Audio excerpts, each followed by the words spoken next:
Kiki, if you love me, just press the bell icon.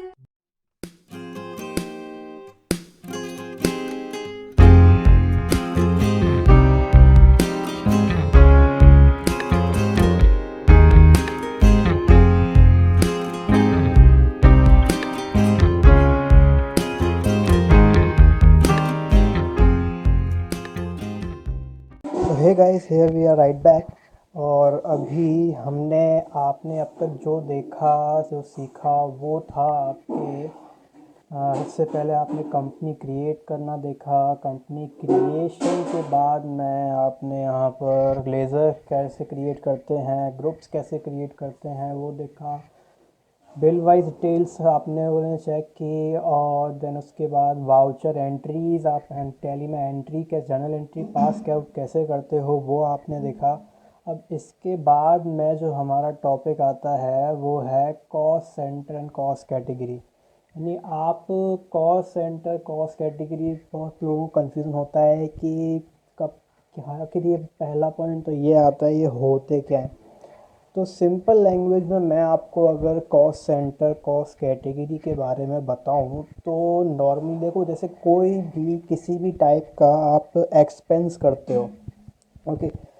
For example के लिए आपने मान लो यहाँ पर रेंट है। जैसे रेंट आप पे करते हो, रेंट आपने एक एक्सपेंस पे किया। अब एक्सपेंस आपने पे किया, सपोज़ रेंट आपने पे किया ₹5000, ओके। अब 5000 का रेंट आपने पे किया, लेकिन जिस बिल्डिंग का आप रेंट पे कर रहे हो उसमें सपोज़ दैट आपने 2 फ्लोर पर जो है फ्लैट्स लिए हुए हैं, ओके। अब उसमें क्या है, आप फ्लैट 1 का एक सेपरेट अमाउंट है एंड फ्लैट 2 का एक सेपरेट अमाउंट है। अब मुझे क्या करना है कि मैं अपनी टैली में एक एंट्री इस तरह से रिकॉर्ड करूं जिससे मुझे पता चले कि मैंने फ्लैट 1 में इतना रेंट पे किया और फ्लैट 2 का इतना रेंट पे किया। क्योंकि अगर आप कोई भी एक्सपेंस पे करते हो तो प्रॉफिट एंड लॉस में पूरा उसका होल अमाउंट शो करता है कि आपने 5000 का रेंट पे किया है, लेकिन आपने फ्लैट 1 में कितना दिया, फ्लैट 2 में कितना दिया, ये हम लोग नहीं पता कर सकते। तो उसी के लिए कॉस्ट सेंटर कॉस्ट कैटेगरीज आते हैं। जैसे कोई भी एक्सपेंस होता है उसको आप पार्ट्स में डिवाइड कर सकते हो कि मेरा ये इस पार्ट में इतना एक्सपेंस हुआ, इस पार्ट में इतना एक्सपेंस हुआ, ओके। तो बेसिकली यही है कि आप यहाँ पर किस तरह से ट्रीटमेंट करोगे। अब यहाँ जो मैंने आपके लिए एग्ज़ाम्पल जो लिया है वो एग्ज़ाम्पल बेसिकली है कुछ printing media, electronic media and cars like examples हैं। अब इसमें हम क्या कर रहे हैं, जैसे हम जो है अपना मार्केटिंग करा रहे हैं। अब मीडिया के थ्रू हो रहा है वो प्रिंट, हम प्रिंट्स निकलवा रहे हैं एंड कार बाय कार हम अपना मार्केटिंग करा रहे हैं। तो इसमें हमें क्या करना है, सबसे पहले कॉस्ट कैटेगरीज क्रिएट करने हैं। कॉस्ट कैटेगरी के बाद हम कॉस्ट सेंटर्स क्रिएट करेंगे एंड अंडर कॉस्ट सेंटर्स भी होते हैं। जैसे एक कॉस्ट सेंटर है, उसके अंदर एक और कॉस्ट सेंटर आपने क्रिएट किया, ओके। तो फर्स्ट ऑफ ऑल आपको करना क्या है कि टैली में आपको ये देखना है कि हमें कौन से ऑप्शन को यस करने की रिक्वायरमेंट है इसके लिए और कौन सा ऑप्शन हमें यस नहीं करना, ओके। तो ऑप्शंस की अगर मैं बात करूं तो यहाँ पर आपको सीधा चले जाना है अपने कंपनी के फीचर्स में। कंपनी फीचर्स में आने के बाद आपको आना है अकाउंटिंग फीचर्स। अकाउंटिंग फीचर्स में आप आ जाओगे और इसके बाद में अकाउंटिंग फीचर्स में आने के बाद आपको ऑप्शन मिलता है मेंटेन कॉस्ट सेंटर्स। ये इसमें थर्ड ग्रुप है cost and profit centre management. इसमें आपको ये सेकंड ऑप्शन मिलेगा cost centre, maintain cost centres, okay. एक तो ये ऑप्शन यस करना है, इस ऑप्शन को आप यस करो। यस करने के बाद आपको दूसरा ऑप्शन यस करना है, वो है maintain more than one payroll और कॉस्ट कैटेगरी, ओके। इस ऑप्शन को भी आप यस कर दो। इसके बाद आपको अभी और कुछ यस नहीं करना। बाकी इसमें एक ये प्री डिफाइंड कॉस्ट सेंटर्स भी आते हैं, वो एक अलग सेपरेट टॉपिक है, मतलब ये है इसी का पार्ट, लेकिन उसको हम दूसरे वीडियो में कवर करेंगे। और आप इसको सेव करो, कंट्रोल ए, सेव किया। अब इसको सेव करने के बाद जब आप अपने यहाँ पर गेटवे ऑफ टैली से मास्टर अकाउंट इन्फो में आते हो, तो अकाउंट इन्फो में आने के बाद आपको यहाँ पर ये दो ऑप्शन और शो हो जाएंगे, cost centres and cost categories. Okay, अब यहीं पर हमें क्या करना होता है, cost centre and cost category create करने होते हैं।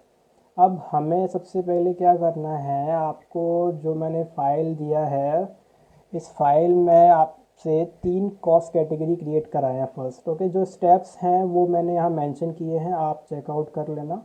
फाइल भी आपको डिस्क्रिप्शन में मिल जाएगा डाउनलोड करने के लिए, वहाँ से आप डाउनलोड कर सकते हो। ओके, तो अभी देखते हैं आगे के आपको ये किस तरह से क्रिएट करने हैं, कहाँ कैसे क्रिएट होगा। तो सबसे पहला है प्रिंटिंग मीडिया। प्रिंटिंग मीडिया हमें कॉस्ट कैटेगरी क्रिएट करनी है। कॉस्ट कैटेगरी में आप आ जाओ, यहाँ पर आप स्टार्टिंग से बताता हूँ, गेट टू टैली से अकाउंट्स इन्फो में आने के बाद कॉस्ट कैटेगरीज। कॉस्ट कैटेगरीज में वही सिंगल मल्टीपल कॉन्सेप्ट है कि आप 1 बाय 1 क्रिएट करना है तो सिंगल में जाओ, एक साथ कई सारे करने हैं, मल्टीपल क्रिएट, डिस्प्ले, अल्टर, आपको पता ही है सब। क्रिएट में आते हैं, सबसे पहले यहाँ पर नेम आ जाएगा, नेम फिल किया मैंने printing media, printing media name हो गया। एंड एलियास, एलियासल आप कुछ भी फिल कर सकते हो, वो मैंडेटरी नहीं है, ऑप्शनल है। फिर आता है allocate revenue item and allocate non revenue item. देखते हैं हमने इसमें कौन सा ऑप्शन यस किया है। हमने रेवेन्यू आइटम्स यस किया है, नॉन रेवेन्यू आइटम नो है। तो बेसिकली होता है क्या है गाइस, रेवेन्यू आइटम्स वो होते हैं जिनसे आपको कुछ आगे प्रॉफिट होने वाला हो, और नॉन रेवेन्यू आइटम वो होते हैं जिनसे आपको इन फ्यूचर प्रॉफिट नहीं होता, जिनको आप अपने इनकम के केस में यूज़ नहीं करना चाहते हो, ओनली एक्सपेंस के केस में ही यूज़ होने हैं, तो आपको ये ऑप्शन यस करने होते हैं। ओके, तो अभी हमें अपने इस प्रिंटिंग मीडिया के लिए ओनली रेवेन्यू आइटम को यस करना है, नॉन रेवेन्यू आइटम नो रहेगा। आप चाहो तो दोनों को भी यस कर सकते हो, इतना कुछ ये मैंडेटरी नहीं होते हैं ऑप्शंस।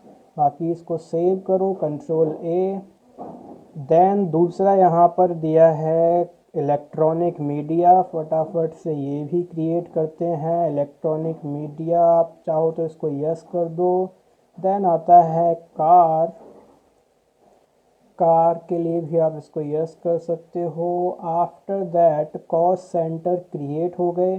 फिर वो हमसे बोल रहा है create the following cost centres. Sorry, अभी हमने कॉस्ट कैटेगरी क्रिएट किए थे, इसके बाद हमें यहाँ पर अपना कॉस्ट सेंटर क्रिएट करने हैं। तो जो कॉस्ट सेंटर है सबसे पहला वो आता है स्टार नेटवर्क। आपको क्या करना है, सीधा बैक स्पेस करना है, यहाँ से एस्केप करो, कॉस्ट सेंटर्स में आओगे, एक सिंगल मल्टीपल सेम कॉन्सेप्ट है, क्रिएट में आना है, और यहाँ पर कैटेगरी। अब जो हम यहाँ स्टार नेटवर्क बना रहे हैं वो बेसिकली इलेक्ट्रॉनिक मीडिया का पार्ट है। ओके, अब इलेक्ट्रॉनिक मीडिया का पार्ट है तो हम यहाँ कॉस्ट कैटेगरी में सेलेक्ट कर लेंगे इलेक्ट्रॉनिक मीडिया। फिर यहाँ पर आ जाएगा star network name, under primary रहे क्योंकि आप यहाँ पर जो ये स्टार नेटवर्क बना रहे हो ये एक मेन कॉस्ट सेंटर है। बाकी इसके कुछ सब कॉस्ट सेंटर्स भी हम क्रिएट करेंगे बाद में, वो हमने सेव करते हैं। फिर आता है जी नेटवर्क, जी नेटवर्क भी इलेक्ट्रॉनिक मीडिया का ही पार्ट है, तो यहाँ पर आप आ जाओ, जी नेटवर्क प्राइमरी हो जाएगा। आफ्टर दैट आता है स्टार प्लस। हाँ, स्टार प्लस को कोई कैसे भूल सकता है। इसी पर घर में मम्मी और बच्चों के बीच में लड़ाई झगड़े होते रहते हैं। ये जो आप गाइस यहाँ पर अगर चेकआउट करो है तो इलेक्ट्रॉनिक मीडिया का ही पार्ट, लेकिन ये जो है स्टार नेटवर्क के अंडर बनाया हुआ है इन्होंने। ओके, तो हमें अब ये स्टार नेटवर्क के अंदर क्यों क्रिएट किया है, क्योंकि अब स्टार प्लस है चैनल, टीवी चैनल है तो इलेक्ट्रॉनिक मीडिया ही, लेकिन जो ये नेटवर्क में आता है वो है स्टार नेटवर्क। मतलब आपने पहले क्या किया, इलेक्ट्रॉनिक मीडिया का कैटेगरी बनाया, फिर उसका स्टार नेटवर्क आपने कॉस्ट सेंटर बनाया। अब जो स्टार नेटवर्क कॉस्ट सेंटर है वो हो गया मेन कॉस्ट सेंटर, और जो स्टार प्लस है वो स्टार नेटवर्क के अंडर का सब कॉस्ट सेंटर माना हो जाएगा। ओके, तो हमें ये क्रिएट करना है, सिंपल है। आप जैसे normal main cost centre create करते हो, कैटेगरी में इलेक्ट्रॉनिक मीडिया ही रहेगा, एंटर, यहाँ स्टार प्लस, एंटर एंटर। अब यहाँ अंडर में आपको क्या करना है कि आप यहाँ पर ये स्टार नेटवर्क को सेलेक्ट कर लोगे। स्टार नेटवर्क सेलेक्ट किया, एंटर एंड सेव। बाकी इसका आगे क्या यूज़ होगा वो हम देखेंगे। और फिर आपको यहाँ दिया हुआ है स्टार स्पोर्ट्स, ये भी सेम प्रोसीजर है इसका। स्टार स्पोर्ट्स ये स्टार नेटवर्क के अंदर होगा। अब देखो गाइज, यहाँ पर एक मैं पॉइंट आपको बता देता हूँ। अगर मान लो स्टार प्लस के अंदर भी मान लो स्टार प्लस 1 स्टार प्लस 2 होता है, तो आप यहाँ पर अंडर में स्टार प्लस को रख सकते हो। जैसे मान सपोज इन केस यहाँ स्टार प्लस 1 में फिल कर दूँ तो वो चला जाएगा स्टार प्लस 1 के अंदर। यानी कॉस्ट सेंटर के अंदर भी आप कॉस्ट सेंटर्स क्रिएट करते हुए जा सकते हो। ओके, एंड अभी हमारा स्टार नेटवर्क ही आएगा, यहाँ सेव करते हैं। इसके बाद आ जाता है जी स्पोर्ट्स। अब जी स्पोर्ट्स आपका जी नेटवर्क का पार्ट हो जाएगा। अब जी स्पोर्ट्स है इलेक्ट्रॉनिक मीडिया ही, Zee Sports Zee network and save. Okay, फिर आता है प्रिंटिंग मीडिया। हमने क्रिएट किया है प्रिंटिंग मीडिया, लाइक न्यूज़पेपर्स में हमने एड्स दिए हैं अपने कंपनी के लिए, और वो है हमारे times of India, times of India है, टेलीग्राफ है। ओके, क्रिएट करते हैं तो हमारा यहाँ पर copy printing media back space आपको करना है, और यहाँ पर सेलेक्ट करना है printing media cost category. Times of India यहाँ पर हो जाएगा, कॉस्ट सेंटर का नेम, और अंडर ग्रुप रहेगा प्राइमरी ही, क्योंकि ये हमारा मेन कॉस्ट सेंटर है। हम इसके नीचे कोई भी सब कॉस्ट सेंटर क्रिएट नहीं कर रहे हैं। ओके, तो इसको सेव करते हैं। इसके बाद आता है टेलीग्राफ। टेलीग्राफ भी एक न्यूज़पेपर होता है, एंड सेव। फिर आपका आ जाता है कार। हमने कार के अंदर यहाँ पर 2 कार के नंबर्स आपको प्रोवाइड किए हुए हैं, तो ये कार के भी हम कॉस्ट सेंटर्स क्रिएट कर लेते हैं। सबसे पहले कॉस्ट कैटेगरी आपको सेलेक्ट करना होगा कार। इसके बाद यहाँ पर ये कॉस्ट सेंटर का नेम अंडर प्राइमरी ही रहेगा। फिर आ जाता है यहाँ दूसरा कॉस्ट सेंटर का नेम, इसको आप यहाँ फिल कर दो, और ये सेव। ओके गाइस, तो हमने यहाँ पर क्या किया, अपने cost centre cost category create कर लिए। अभी ये किसका एक रिकैप देख लेते हैं। सबसे पहले हमने कॉस्ट सेंटर क्रिएट किया, क्रिएट में गए। बाकी अभी हम यहाँ पर इसका एक बार डिस्प्ले देखते हैं।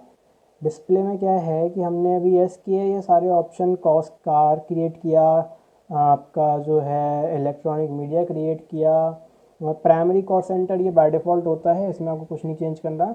प्रिंटिंग मीडिया आपने क्रिएट किया, कॉस्ट कैटेगरी। इसके बाद में हम आए कॉस्ट सेंटर्स में। हमने कौन कौन से कॉस्ट सेंटर क्रिएट किए वो मैं मल्टीपल कॉस्ट सेंटर के डिस्प्ले में यहाँ पर चेकआउट कर लेता हूँ। तो हमने क्रिएट किया था आपका यहाँ पर इलेक्ट्रॉनिक मीडिया, सारे कॉस्ट से कैटेगरीज हो गए हमारे। फिर आता है कॉस्ट सेंटर्स में, तो हमने स्टार नेटवर्क बनाया, प्राइमरी हैं ये सब। और जो यहाँ पर आपके लिए Star Plus, Star Sports, Zee network, Zee Sports हैं, ये आपके किसी न किसी दूसरे कॉस्ट सेंटर के अंडर हमने क्रिएट किए हुए हैं। तो एक और पॉइंट यहाँ पर ये आपको मैं बता क्लियर कर दूँ, जब आप इनका पेमेंट करोगे तो आप नॉर्मल कॉस्ट सेंटर का पेमेंट नहीं करोगे, आप यहाँ पर इनके सब कॉस्ट सेंटर्स का पेमेंट करोगे। ओके, अभी एग्जांपल देखते हैं हमें आगे जो है इसमें दिया हुआ है। कुछ एंट्रीज़ हमें प्रोवाइड की हैं इन्होंने, तो वो एंट्री हम पास आउट करते हैं, उसके बाद देखते हैं क्या करना है। तो सबसे पहला ट्रांजेक्शन यहाँ पर आता है, on 1 June 2020 rupees 10,000 paid for advertisement in Zee Sports by cheque number this bank. आपको पता है ये पेमेंट की एंट्री है ये, और पेमेंट की एंट्री है तो इसकी एंट्री देखो होगा तो ये हमारा एडवर्टीज़मेंट ही, जो इसका लेज़र बनेगा वो एडवर्टीज़मेंट ही क्रिएट करोगे। कि आप अगर इनके अलग अलग नेम से जो कॉस्ट सेंटर आपने क्रिएट किए, इनके नेम से अगर आप यहाँ पर बनाते हो तो उसमें काफ़ी प्रॉब्लम हमें हो सकती है, क्योंकि हम फिर अपना प्रॉफिट एंड लॉस में चेकआउट नहीं कर पाएंगे कि कहाँ पर कितना एक्सपेंस कैसे हुआ। तो एडवर्टीज़मेंट का ही रहेगा, जो लेज़र रहेगा उस लेज़र के अंडर ही हमें ये सब काम करना है। ओके, तो बेसिकली आपको क्या करना है कि इसके लिए, इस ट्रांजेक्शन को पास आउट करने के लिए सीधा हम लोग चलते हैं पेमेंट वाउचर में। उससे पहले हम एक लेज़र क्रिएट कर लेते हैं एडवर्टीज़मेंट एक्सपेंस। ओके, तो आप अकाउंट्स इन्फो में जाओगे, लेज़र क्रिएट, यहाँ पर हम बनाते हैं advertisement. Okay, advertisement expense, enter. यहाँ स्पेलिंग ठीक कर देता हूँ मैं, इनडायरेक्ट एक्सपेंस ही रहेगा। बाकी इसमें एक ऑप्शन आपको शो हो रहा है, कॉस्ट सेंटर्स आर एप्लीकेबल। अब आपको क्या करना है, इस ऑप्शन को यस करना है अगर आप इस लेज़र के लिए कॉस्ट सेंटर्स को यूज़ करना चाहते हो। तो अब मुझे यस करना है क्योंकि मैं इनको यूज़ करने वाला हूँ। Okay, save, then entry pass करते हैं, सीधा आप आ जाओ पेमेंट वाउचर में, डेट फिल कर दो। डेट है हमारी 1 जून। गाइस ये मैं यहाँ पर पेमेंट नंबर 8 इसलिए लिखा हुआ है क्योंकि मैंने ये उसी कंपनी में मैं ये वर्क कर रहा हूँ जहाँ पर हमने लेज़र क्रिएट किए थे, जो आपने एंट्रीज पास की थी, ये सब उसी कंपनी में हो रहा है। तो आपको भी सेम कंपनी में यही सब करना है पूरा स्टार्टिंग से एंड तक, क्योंकि अभी जो मैं आगे आपको इसके बाद टॉपिक बताऊंगा वो होगा बैंक रिकन्सिलेशन। आप BRS को कैसे मैच करोगे इससे, उसके लिए। तो एडवर्टीज़मेंट एक्सपेंस लिया, एंटर, अमाउंट सेलेक्ट कर लीजिए, कितना अमाउंट पे कर रहे हैं हम, 10,000 पे किया है हमने, तो यहाँ 10,000 अमाउंट फिल हो जाएगा। एंटर का आप जैसे ही करोगे वो आपसे पूछता है कॉस्ट कैटेगरी, आपने किस कॉस्ट कैटेगरी के लिए यहाँ पर आप जो है पेमेंट दे रहे हो। तो हमने पेमेंट दिया है अपना जी स्पोर्ट्स को। ओके, तो अब जी स्पोर्ट्स जो है वो पार्ट था किस कैटेगरी का, इलेक्ट्रॉनिक मीडिया का। तो इसीलिए यहाँ पर आपको क्या करना है, कॉस्ट कैटेगरी में इलेक्ट्रॉनिक मीडिया लेना है। अब आपको यहाँ लिस्ट शो नहीं होता है तो आप स्पेस बार प्रेस करोगे तो यहाँ आपके राइट साइड में लिस्ट ऑफ कॉस्ट कैटेगरी आ जाएगा, इसमें से आप सेलेक्ट कर सकते हो। अब इलेक्ट्रॉनिक मीडिया आप जैसे ही सेलेक्ट करते हो तो नीचे पूछता है नेम ऑफ कॉस्ट सेंटर। अब इस नेम ऑफ कॉस्ट सेंटर में आपको क्या करना है, यहाँ स्पेस बार प्रेस करो, आपको यहाँ पर शो हो जाएगा कि आपको किसका पेमेंट देना है। अब हमसे किसका पेमेंट देना है, उसको जी स्पोर्ट्स। तो आप यहाँ पर क्या करोगे, जी स्पोर्ट्स को सेलेक्ट कर लोगे। ओके, जी स्पोर्ट्स सेलेक्ट किया, एंटर, अमाउंट 10,000 आ जाएगा, एंड सेव। बाय चेक किया है आपने तो यहाँ ICICI बैंक, और इसका जो चेक नंबर है वो चेक नंबर फिल कर देते हैं, 101204 101204। एंटर, बीइंग एक्सपेंस पेड, जैसे भी आप नरेशन लिखना चाहो वो आप टाइप कर सकते हो। सेव करते हैं इस एंट्री को। इसके बाद में हम यहाँ देखते हैं कि हमने एक और दूसरा ट्रांजेक्शन किया है, on 1 June company paid 8500 for advertisement in times of India in cash. तो सेम एंट्री पास हो जाएगी, एडवर्टीजमेंट टू कैश। आप यहाँ डेट भी 1 जून ही रहेगी, एडवर्टीजमेंट एक्सपेंस 8,500 अमाउंट हो जाएगा। Electronic media times of India में हमने दिया है, तो अभी यहाँ इलेक्ट्रॉनिक मीडिया हम नहीं लेंगे, हम यहाँ लेंगे प्रिंटिंग मीडिया, क्योंकि टाइम्स ऑफ इंडिया जो हमने क्रिएट किया था उसका जो कैटेगरी है वो प्रिंटिंग मीडिया है। तो यहाँ टाइम्स ऑफ इंडिया आ जाएगा, 88,500 इन कैश, यहाँ कैश क्रेडिट और सेव। ये मैंने एंट्री पास आउट की। इसके बाद यहाँ पर आता है आपका paid for advertisement in cash, यानी आपने 5,000 2 जून को पे किया है कैश में।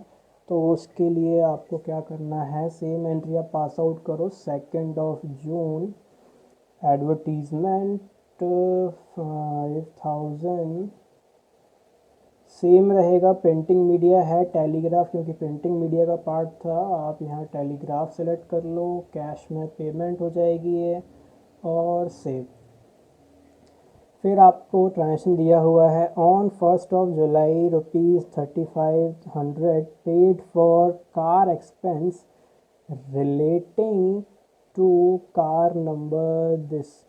यानी आपने यहाँ कार एक्सपेंस से पे किया है, तो आपको क्या करना होगा, यहाँ एक कार का लेज़र क्रिएट करना होगा। ओके, कार एक्सपेंस के नेम से हम लेज़र क्रिएट करेंगे, उसमें हमें ये पूरा ट्रांजेक्शन जो है रिकॉर्ड करना है। तो 1 जुलाई को हम कर रहे हैं, तो यहाँ पर आप 1 जुलाई आ जाएगा, ऑल्ट सी करोगे, कार एक्सपेंस के नेम से ये laser, indirect expense, cost centre applicable, yes, control ए, सेव। अमाउंट हमने पे किया है 3500 अमाउंट। अब आपसे पूछ रहा है कॉस्ट कैटेगरी। कॉस्ट कैटेगरी आपको पता ही है इसकी क्या हो जाएगी, कार। और फिर हमने कॉस्ट सेंटर किसका पे किया है, 2056 है लास्ट में, तो 2056 ये कॉस्ट सेंटर हो जाएगा। और नॉर्मली इसमें कुछ मेंशन नहीं किया, हमने चेक से दिया है, कैश से, तो हम कैश ट्रीट करेंगे। यहाँ पर क्रेडिट में कैश आ जाएगा, एंटर और सेव। अब इसके बाद में आपको दिया हुआ है दूसरा, आपने एडवर्टीज़मेंट दिया है इन कैश स्टार प्लस को। तो यहाँ पर 1 जुलाई एडवर्टीज़मेंट एक्सपेंस कितना था, amount 10,000 guys, 10,000 electronic media star plus. Okay, और ये यहाँ पर कैश में ट्रांजैक्शन हुआ हमारा।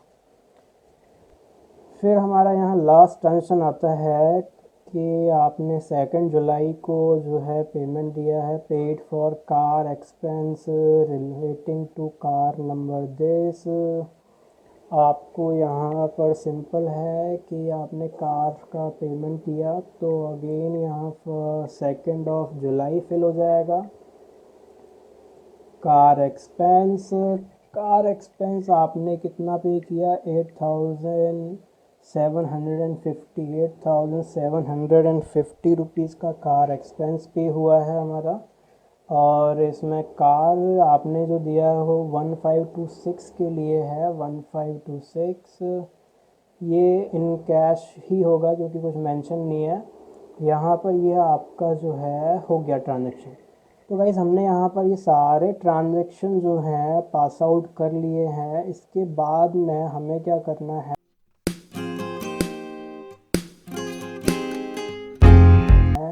एक बार अपना प्रॉफिट एंड लॉस चेकआउट करते हैं और कुछ रिपोर्ट्स वगैरह देखते हैं कि हमें किस तरह से ट्रीट करना है। तो प्रॉफिट एंड लॉस में अगर आप आते हो, अब यहाँ मैं इसको डिटेल फॉर्मेट में करता हूँ ऑल्ट F1 से। तो यहाँ एडवर्टीज़मेंट आप देख सकते हो, आपने इतना किया।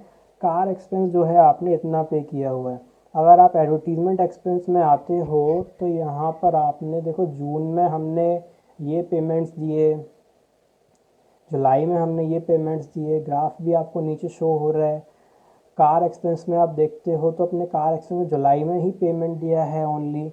अब यहाँ पर मुझे क्या है कि आपका लेज़र्स के अकॉर्डिंग तो बैलेंस शो हो रहा है, लेकिन मुझे cost centre wise balance show नहीं हो रहा। अब मैंने तो ट्रांजेक्शन काफ़ी सारे किए हैं, मुझे चाहिए कि भाई कॉस्ट सेंटर वाइज मेरे को पता चलना चाहिए कि हाँ भाई मैंने जो है इलेक्ट्रॉनिक मीडिया इतना पे कर दिया, या स्टार प्लस को इतना दे दिया, या मैंने कार में इतना एक्सपेंस किया एक्स्ट्रा।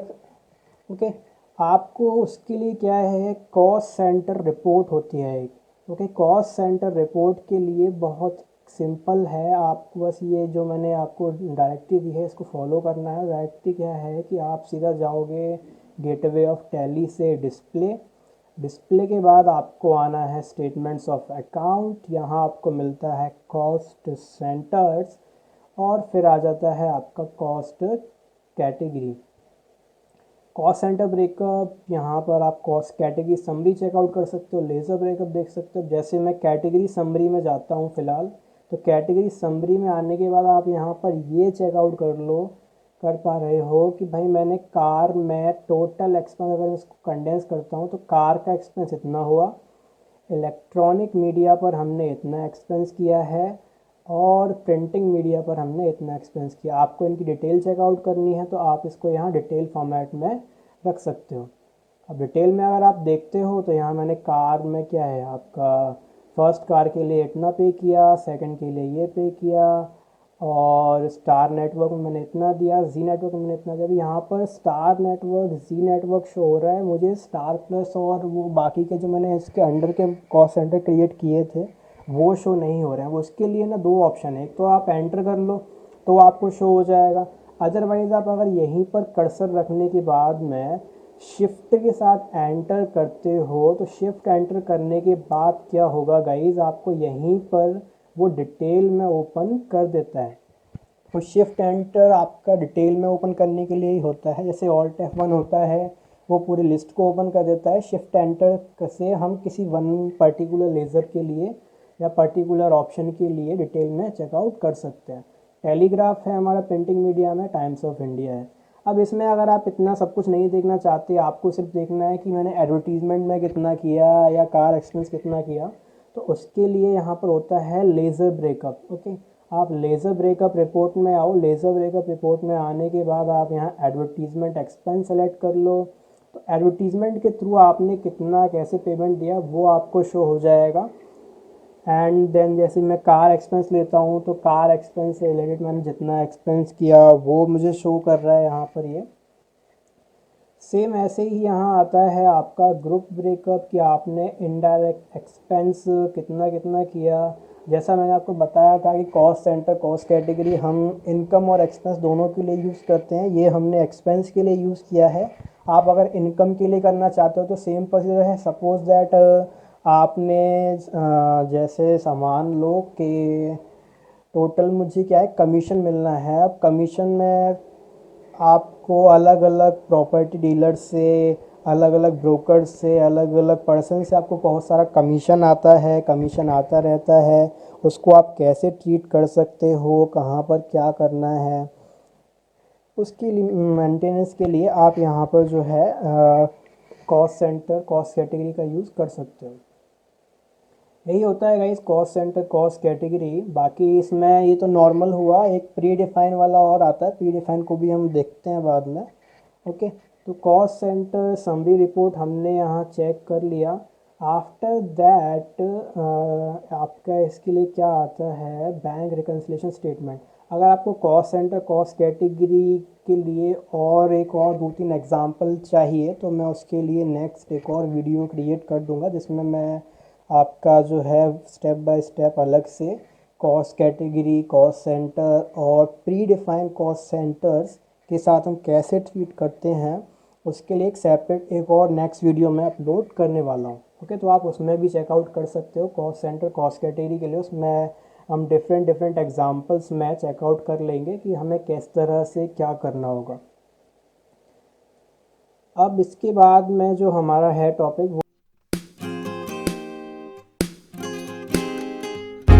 वो है बैंक रिकन्सिलेशन स्टेटमेंट। अब बैंक रिकन्सिलेशन स्टेटमेंट आपको पता, आप लोगों को पता ही है, आइडिया है। होता क्या है कि भाई हमारा BRS हम लोग मेंटेन करते हैं। अब क्यों मेंटेन करते हैं, उसके लिए हमें क्या है कि जैसे मान लीजिए आपकी कंपनी से कुछ पेमेंट हुआ जिसका रिफ्लेक्शन बैंक में नहीं आया, तो वहाँ पर आपकी कंपनी का कैश और बैंक के आपके अकाउंट में जो कैश है वो दोनों क्या होते हैं, मिसमैच हो जाते हैं। तो उनको मैच करने के लिए ही हम यहाँ BRS का जो है एक रिपोर्ट प्रिपेयर करते हैं, जिससे हम यहाँ अपना चेकआउट कर सकते हैं। टैली में आपको क्या है, प्रॉपर अपना जो आप मैनुअल अकाउंटिंग में करते हो उतना कुछ करने का रिक्वायरमेंट होता नहीं है। बेसिकली हमें टैली में क्या करना है कि ये जो आपको दिया है ये बैंक का स्टेटमेंट दिया, यानी आपकी पासबुक जो होती है उसका यहाँ बैंक स्टेटमेंट है ये, कि अब आपका जो बैंक स्टेटमेंट है ये 1 अप्रैल से लेकर 2 तक का यहाँ प्रोवाइडेड है कि आपने 1 अप्रैल से 1 जून तक जो भी ट्रांजेक्शन किए। अब ये जो मैं आपका स्टेटमेंट यहाँ चेकआउट करा रहा हूँ ये पूरा स्टार्टिंग से एंड तक का है, यानी जो आपने लेज़र क्रिएट किया, फिर जनरल एंट्रीज पास आउट किए, then cost centre cost category में आपने एंट्री पास आउट की। अब उन्हीं को हम लेकर के यहाँ पर अपना देखने वाले हैं। तो देखते हैं हमने क्या किया और BRS कैसे मैच करना होता है। टैली में BRS को मैच करना काफ़ी इजी है, आपको कुछ नहीं करना, बस डेट मैच करनी होती है। उसके लिए क्या करना है, BRS के लिए आप सीधा जाओ gateway of tally. Gateway of tally पर आने के बाद आपको यहाँ मिलता है ऑप्शन बैंकिंग। बैंकिंग में जब आप आ जाओगे तो यहाँ आपको थर्ड ऑप्शन मिलता है बैंक रिकन्सिलेशन। आप बैंक रिकन्सिलेशन में जाओगे। बैंक रिकन्सिलेशन में जाने के बाद आपको अपना जो भी बैंक रहेगा वो बैंक सेलेक्ट कर लेना है। बैंक सेलेक्ट करने के बाद में यहाँ पर आपको जो लिस्ट मिल रही है ये रिकन्सिलेशन की लिस्ट है। हमें जो आपको यहाँ मेंटेन करना है वो नॉर्मली यहाँ पर देखो, आपको जितने भी मैंने बैंक के थ्रू अपने ट्रांजैक्शन किए थे, यानी मैंने जितना भी चेक से या ऑनलाइन ट्रांसफ़र जो भी मैंने यहाँ ट्रांजैक्शन किया वो सारे ट्रांजैक्शंस आपको शो कर रहा है। ओके, अभी आपको क्या करना है कि यहाँ आपका बैंक स्टेटमेंट 1 अप्रैल से 2 जून तक का है। तो आप यहाँ जो आपका ये डेट है इस पर क्लिक करो। ओके, या फिर आप Alt F2 या F2 प्रेस कर सकते हो, या आप यहाँ 1 अप्रैल से 2 जून तक का डेट फिल कर लो। उसके बाद यहाँ जो आपको टाइम शो हो रहे हैं, जैसे मैं आपको कुछ कॉलम्स का डिटेल प्रोवाइड करता हूँ, एक्सप्लेन करते हैं। जैसे डेट है, डेट तो आपको शो हो रहा है, ये वो डेट है जो आपका ट्रांजेक्शन जिस डेट को हुआ। पर्टिकुलर्स में आपको डिटेल शो हो रही है कि आपने किस तरह कैसे अपना दिया है यहाँ। और वाउचर टाइप में आपको वाउचर शो हो रहा है कि किस वाउचर के थ्रू आपने पेमेंट दिया। ट्रांजैक्शन टाइप आपको शो हो रहा है कि आपने चेक, ऑनलाइन ट्रांसफ़र या फिर कैश आपने जैसे भी दिया है। डिमांड ड्राफ्ट आपको मिला है। इंस्ट्रूमेंट नंबर में आपको यहाँ चेक नंबर शो हो रहा है, ट्रांजैक्शन आईडी शो होगी बेसिकली। इंस्ट्रूमेंट डेट, चेक का डेट क्या था। अब यहाँ जो बैंक डेट है वो कॉलम ब्लैंक है क्योंकि वो हमें फिल करना है, उसी को तो रिकन्सिलेशन करना है हमें। डेबिट बैलेंस कितना था, क्रेडिट बैलेंस कितना था, बाकी यहाँ balance as per company book कितना है, बैलेंस नॉट रिफ्लेक्ट बैंक में कितना बैलेंस रिफ्लेक्ट नहीं कर रहा है, बैलेंस एज पर बैंक कितना है। तो आप यहाँ अपना अगर स्टार्टिंग में देखो तो ओपनिंग बैलेंस जो मेरा है इस ट्रांजेक्शन के लिए वो 1 अप्रैल को मेरा भी स्टेटमेंट में सेम ओपनिंग बैलेंस जो आपको यहाँ दिखा रहा है ये वो आपका सेम उतना ही है। 17 आपका यहाँ पर उतना ही यहाँ आपको प्रोवाइड किया हुआ है। 17513,683 17513,683 यही हमारा सेम ओपनिंग बैलेंस है। अब हमें क्या करना है कि अपना जो कैश का जो आपका ट्रांजेक्शन रहेगा वो यहाँ जो बैलेंस आपको लास्ट में शो कर रहा है ये बैलेंस आपका balance as per company book से मैच होना चाहिए। ओके, तभी आपका BRS प्रॉपरली यहाँ मैच हो पाएगा।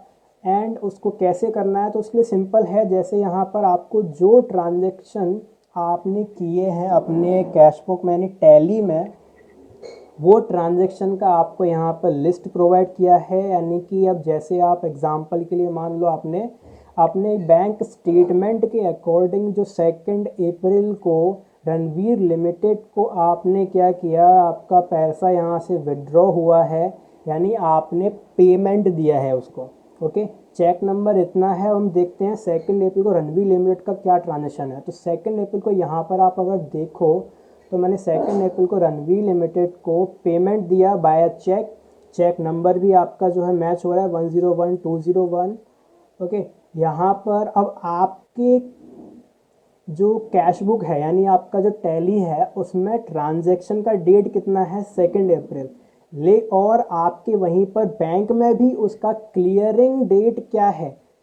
ओके, क्लियरिंग डेट आपको क्या दिया हुआ है 2 अप्रैल, यानी कि रणवीर लिमिटेड को मैंने 2 अप्रैल को चेक दिया 65,000 का, तो उसने सेम डे यानी 2 अप्रैल को ही वो चेक बैंक से इशू करा लिया, क्लियर करा लिया उसने।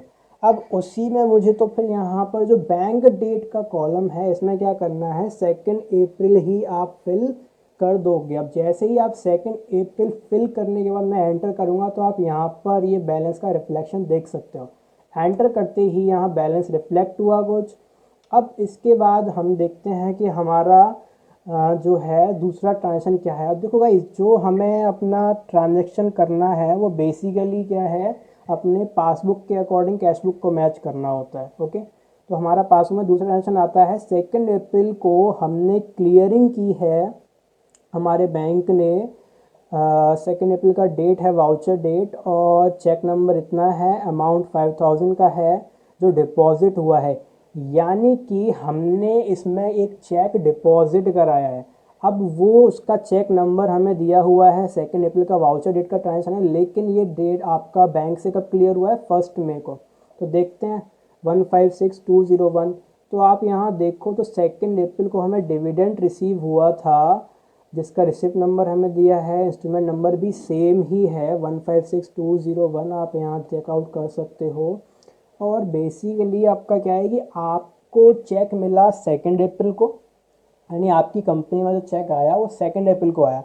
लेकिन आपने क्या किया, बैंक में आप गए तो आपके बैंक ने उस चेक को क्लियर कब किया, 1 मई को। क्योंकि आपको पता है गाइस, जो भी आप चेक देते हो वो आप जिस दिन डिपॉजिट कर रहे हो उसके नेक्स्ट डे आपका क्लियर होता है। तो आपको क्या करना है, सिंपल जो बैंक डेट है उसमें 1 मई फिल करा देना है।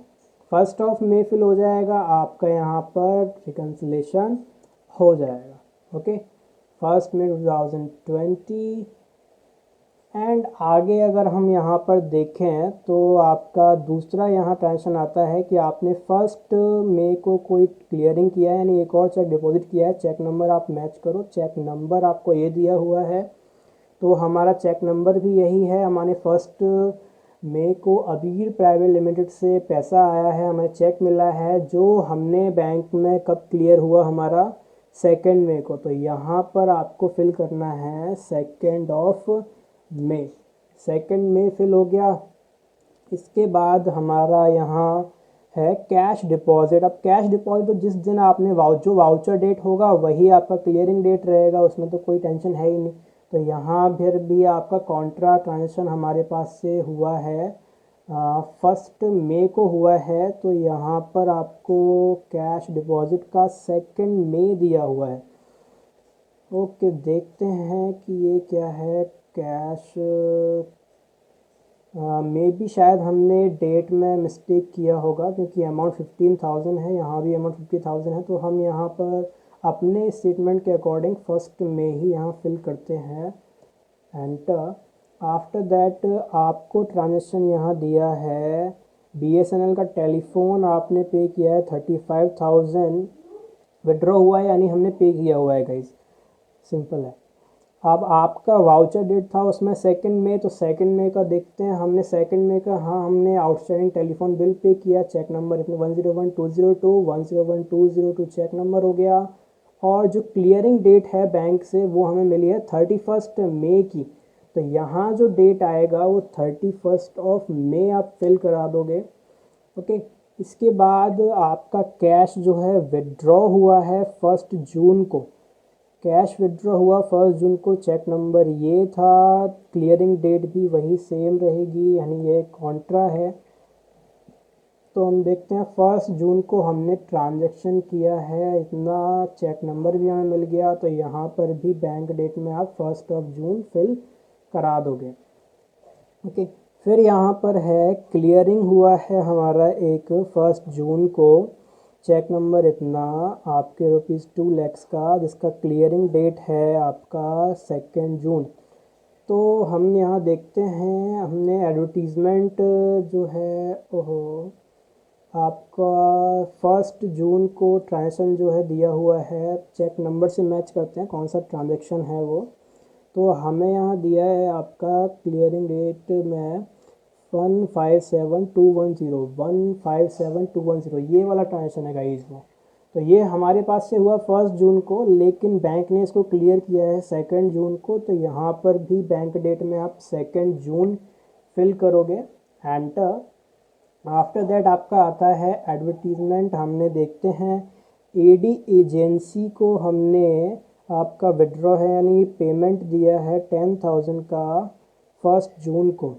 तो 1 जून को चेक नंबर इससे हमने यानी एडवर्टीजमेंट कराया था। अब यहाँ पर एडी एजेंसी इसलिए शो नहीं हो रहा क्योंकि हमने नॉर्मली अपना कॉस्ट जो अपने पेमेंट दिया है वो लेज़र से दिया है। नरेशन में इसका नेम होगा मेंशन। तो यहाँ इसका क्लियरिंग डेट है 2 जून। तो यहाँ आ जाएगा 2 जून एंड एंटर। तो यहाँ पर गाइस हमने सारे आपके जो हैं फिल कर दिए हैं। आप यहाँ पर एक और चीज़ यहाँ नोटिस कर सकते हो कि जो आपका balance as per company book and balance as per bank, ये दोनों क्या हो गए आपके मैच हो गए हैं। और हमारा जो बैलेंस हमारे बैंक स्टेटमेंट में दिया हुआ है वो भी आई थिंक इतना ही है, यानी 17728,683 17728,683 यही बैलेंस हमें यहाँ पर भी दिया हुआ है। ओके गाइज, यहाँ हमारा BRS जो है वो मैच हो जाता है। आपको इसके लिए कोई टेंशन लेने की ज़रूरत है नहीं। ओके, अब सिंपली हमने क्या किया, अपना इसको सेव कर दो, एंटर। आपका BRS मैच हो गया। अब आप यहाँ अगर एंटर करके अंदर आते हो तो आपको यहाँ कोई भी ट्रांजैक्शन शो नहीं होगा, क्योंकि यहाँ पर आपको सिर्फ वो ट्रांजैक्शन शो होते हैं जिनका आपने रिकन्सिलेशन नहीं किया होता है। यानी जिनकी आपने रिकन्सिलेशन की एंट्री नहीं पास की है वही ट्रांजैक्शन आपको यहाँ शो करेगा। जो आप रिकन्साइल कर चुके हो वो बैंक रिकन्सिलेशन में आपको शो नहीं करता है। बट इन केस अगर आप चेक करना चाहो कि आपने कौन कौन से ट्रांजैक्शन को रिकन्साइल किया था, तो उसके लिए सिंपली आपको क्या करना है, F12 प्रेस करना है। यहाँ से F12 प्रेस करने के बाद आपको यहाँ पर एक ऑप्शन मिलता है शो रिकन्साइल्ड ट्रांजैक्शन ऑल्सो। आप इस ऑप्शन को यस करो, सेव करो, तो आपको यहाँ जो ट्रांजैक्शन आपने रिकन्साइल किए थे वो भी शो हो जाएंगे। बट ये ऑप्शन वन टाइम एक्टिवेशन होता है। अगर आप एस्केप करने के बाद दोबारा इस रिपोर्ट में एंटर करते हो तो वो एंट्री आपको शो नहीं होंगी। उसके लिए आपको क्या दोबारा से F12 करना है और फिर से उस ऑप्शन को यस करना है। ओके, तो इस तरह से आप बैंक रिकन्सिलेशन कर सकते हो टैली के अंडर। गाइस, इसकी प्रैक्टिस करो और फिर अभी हम थोड़ा सा देख लेते हैं। हमारा आता है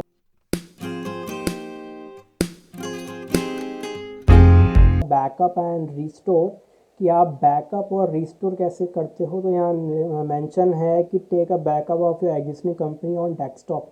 यानी आपको क्या करना है कि अपने डेस्कटॉप पर आपको बैकअप लेना है। डेस्कटॉप पर बैकअप लेने से पहले आपको क्या करना है वो आप थोड़ा ध्यान से सुन लो। उसके लिए आपको बेसिकली डेस्कटॉप पर जाना है। अपना डेस्कटॉप पर आने के बाद आपको क्या करना होगा, यहाँ पर एक न्यू फोल्डर क्रिएट करना है। तो राइट क्लिक करते हैं, आपको यहाँ ऑप्शन मिलेगा न्यू, यहाँ फोल्डर, और फोल्डर आ गया। फिर हम यहाँ पर उसका नेम आप फिल करा दो। नेम फिल कर देते हैं टैली बैकअप।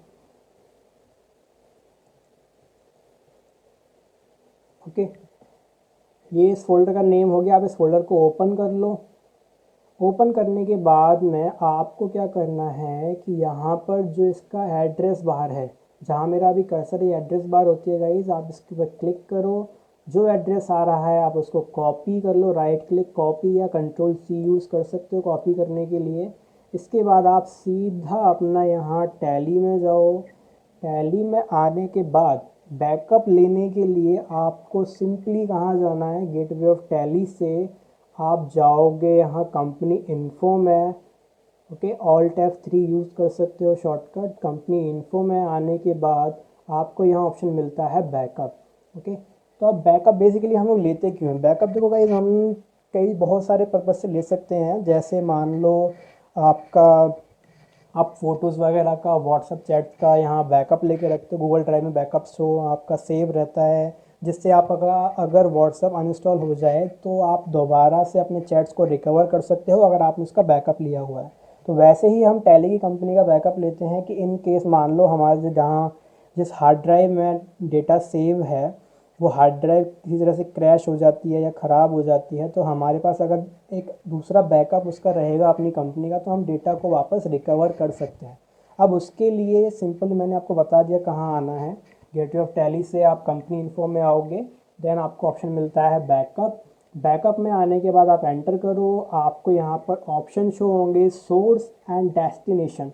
तो यहाँ गाइस सोर्स और डेस्टिनेशन में स्टूडेंट्स को काफ़ी कन्फ्यूज़न होती है कि हमें क्या चेंज करना होता है। तो उसके लिए मैं आपको क्लियर कर दूँ कि आपको सोर्स के साथ कोई भी चेंज नहीं करना है। मीन्स आप बैकअप के टाइम पर सोर्स चेंज नहीं करोगे, आप चेंज करोगे ओनली डेस्टिनेशन। ओके, अब डेस्टिनेशन में क्या आएगा, अब जो भी यहाँ पर एड्रेस आपका लिखा हुआ है इसको आपको क्या करना है, एस्केप करना है। एक बार में ये पूरा डिलीट हो जाएगा। देन आपने जो अभी एड्रेस कॉपी किया था फोल्डर का यहाँ से, इसको आप यहाँ डेस्टिनेशन में पेस्ट कर दोगे, क्योंकि हमें जो बैकअप चाहिए वो अपने इस फोल्डर में चाहिए। ओके, तो यहाँ पेस्ट करने के लिए सिंपल मैंने आपको बताया हुआ है, कंट्रोल ऑल्ट वी यूज़ करना है टैली में पेस्ट करने के लिए। तो यहाँ देख सकते हो आप उसका पूरा एड्रेस हमारे फोल्डर का आ गया। अब आपको क्या करना है, नॉर्मली एंटर। एंटर करने के बाद आपने जो भी यहाँ पर कंपनी क्रिएट की हुई हैं उन कंपनी का लिस्ट शो हो जाता है।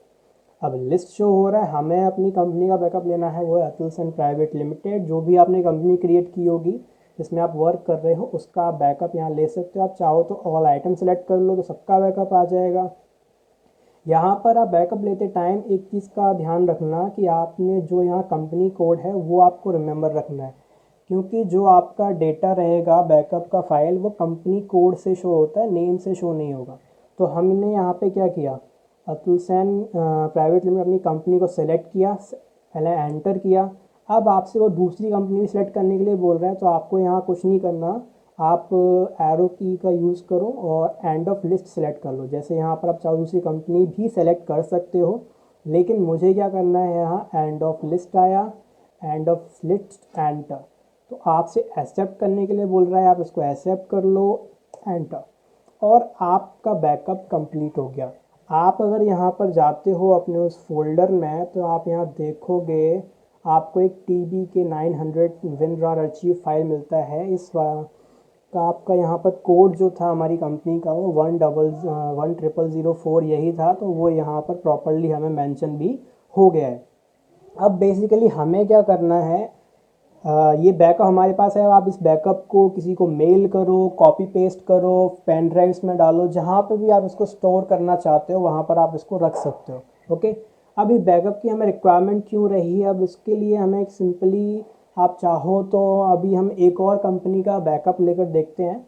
ओके, वो हम किसी दूसरे फोल्डर में लेते हैं। तो हमने यहाँ डेस्कटॉप पर एक और नया फोल्डर क्रिएट किया न्यू फोल्डर के नेम से। अब इसके अंदर बैकअप लेना, नॉर्मली कॉपी हमारे अपनी कंपनी में। ओके, फिर हमें जाना है सीधा बैकअप। डायरेक्ट बैकअप अगर आपको ऑप्शन नहीं मिलता है तो आप गेटवे ऑफ टैली से कंपनी इन्फो में आओगे, यहाँ पर आपको शो होगा बैकअप, एंटर। अब आपने यहाँ पर देखो अभी डेस्टिनेशन चेंज नहीं जो है आपकी, आपको कहाँ का शो हो रहा है, जो आपका टैली बैकअप फोल्डर है डेस्कटॉप पर उसी का शो हो रहा है, लेकिन मुझे जो बैकअप लेना है वो न्यू फोल्डर में लेना है। तो आप बैक स्पेस करोगे, यहाँ पर डेस्टिनेशन पर क्लिक करोगे, एस्केप। ओके, पूरा एड्रेस एक बार में डिलीट हो जाएगा। आप चाहो डिलीट बटन का भी यूज़ कर सकते हो उससे, लेकिन 1 बाय 1 होता है। कंट्रोल ऑल्ट वी पेस्ट किया, तो अब यहाँ जो एड्रेस आया वो आपका ये आ गया न्यू वाला। मैं आपको पहले भी मेंशन कर दूँ किया था, अभी दोबारा मैं बोल रहा हूँ, आपको बैकअप के टाइम पर सोर्स चेंज नहीं करना है। ओके, एंटर करोगे, आप यहाँ पर किसी दूसरी कंपनी का बैकअप ले लेते हैं, जैसे यहाँ इम्पोर्ट प्राइवेट लिमिटेड या एजनेलिन प्राइवेट लिमिटेड है, तो हम एजनेलिन प्राइवेट लिमिटेड का यहाँ एंटर करते हैं।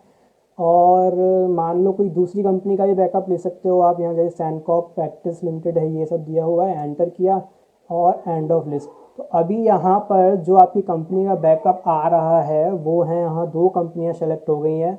आप एंटर करो और आपका यहाँ पर क्या हुआ, बैकअप हो गया। यानी अगर आप उस फोल्डर में जाते हो तो यहाँ पर आपके 2 फाइल शो हो जाएंगे। ओके, अब बेसिकली हमें क्या करना है, ये बैकअप्स को रिस्टोर कैसे करते हैं। अब रिस्टोर करने से पहले मान लो आपकी जो कंपनी है ये डिलीट हो गई, बाय मिस्टेक डिलीट कर दिया आपने, या फिर अभी मैं तो जानबूझ के डिलीट करने वाला हूँ।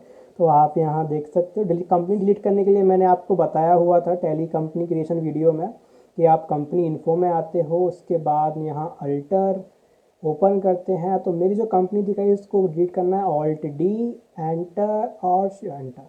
मैंने अपनी कंपनी को यहाँ डिलीट कर दिया। यानी अगर मैं अभी यहाँ सेलेक्ट कंपनी में जाता हूँ तो आपको उस नेम से कोई भी कंपनी शो नहीं हो रही है, क्योंकि मैं उसको अब यहाँ डिलीट कर चुका हूँ। अब मुझे क्या करना है, सिंपली उस कंपनी का डेटा वापस लेकर आना है, रिस्टोर करना है। उसके लिए सिंपली क्या करोगे आप, सबसे पहले आप चले जाओ कहाँ, रिस्टोर में, कंपनी इन्फो में आपको रिस्टोर मिल जाएगा, जहाँ पर बैकअप था उसी के नीचे रिस्टोर का ऑप्शन भी दिया हुआ होता है। आप सीधा रिस्टोर में जाओ। रिस्टोर में जाने के बाद आपको यहाँ पर आप देख सकते हो डेस्टिनेशन सोर्स वही इंटरफेस है, थोड़ा ऊपर नीचे है बस। और इसने बाय द वे आपका क्या किया, यहाँ पर आपके लिए जो आपने लास्ट में बैकअप लिए थे 2 कंपनीज़ के उनको शो कर रहा है। ओके, हमें इनको नहीं लेना है, हमें तो अपने अतुल सेन प्राइवेट लिमिटेड जो कंपनी थी उसका बैकअप लेना है, रिस्टोर करना है उसको। तो एस्केप बैक स्पेस करो आप। अब रिस्टोर के टाइम पर आपको जो मेन है वो सोर्स होता है, आपको सोर्स चेंज करना है। दोबारा रिपीट कर रहा हूँ, बैकअप के टाइम पर डेस्टिनेशन चेंज होती है, रिस्टोर करने के टाइम पर सोर्स चेंज होता है। ओके, क्योंकि यहाँ डेस्टिनेशन आपकी जो है वो मेन जो डेटा का फोल्डर है वो हो जाएगी, एंड सोर्स आपका यहाँ पर जो है आपको उस फोल्डर का एड्रेस लेना है जिसमें आपने बैकअप रिस्टोर किया था। हमने बैकअप लिया था अपने किस फोल्डर में लिया था, वो मे बी डेस्कटॉप पर है। टैली बैकअप का ही फोल्डर ओपन करते हैं, इसका एड्रेस बार से एड्रेस कॉपी किया, वापस टैली में गए, सोर्स को डिलीट किया by escape and control alt we press किया।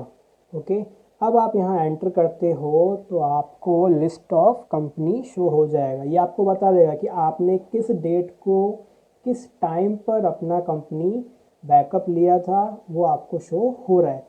आप इसको सेलेक्ट कर लो, end of list and accept के लिए एंटर। आपकी कंपनी का डेटा रिस्टोर हो गया। यानी अगर आप यहाँ दोबारा सेलेक्ट कंपनी में जाते हो, सेलेक्ट कंपनी में आने के बाद आपको यहाँ पर कंपनी का नेम शो हो जाएगा, आप एंटर करो और आपको यहाँ पर ये फाइल मिल जाएगी। आप इसको यहाँ बैलेंस शीट ओपन करो, डेटाबेस आपको प्रॉपर दिया हुआ है, प्रॉफिट एंड लॉस का भी डेटा आपको मेंशन है। डिस्प्ले डे बुक में आप जाते हो, डेट पीरियड चेंज करते हो, जितने भी ट्रांजैक्शन आपने किए थे उनका आपको यहाँ पर मेंशन किया हुआ है। ओके गाइस, तो आप इसकी प्रैक्टिस करो, कंपनी क्रिएट कैसे करना है, कॉस्ट सेंटर कॉस्ट कैटेगरी के साथ कैसे ट्रीटमेंट देना है आपको, एंड बैंक रिकन्सिलेशन क्या होता है, वो सारे आप प्रैक्टिस करना है। बाकी ये जो कंपनी मैंने क्रिएट की है इसका मैं बैकअप जो है वो डिस्क्रिप्शन में डाउनलोड करने के लिए दे दूँगा, आप उसको रिस्टोर करना, और चाहो तो आप इससे क्रॉस चेक कर लेना अपना कि आपने ट्रांजैक्शन उस असाइनमेंट के थ्रू किया है जो मैंने आपको डाउनलोड करने के लिए बोला है वो इससे मैच होता है या नहीं। अगर कहीं मिस्टेक होती है तो आप यहाँ से भी ये चेकआउट कर सकते हो। ओके गाइस, तो ठीक है, मिलते हैं आपसे नेक्स्ट वीडियो में। तब तक के लिए bye bye, take care, stay away from corona and stay at home. Okay guys, bye bye.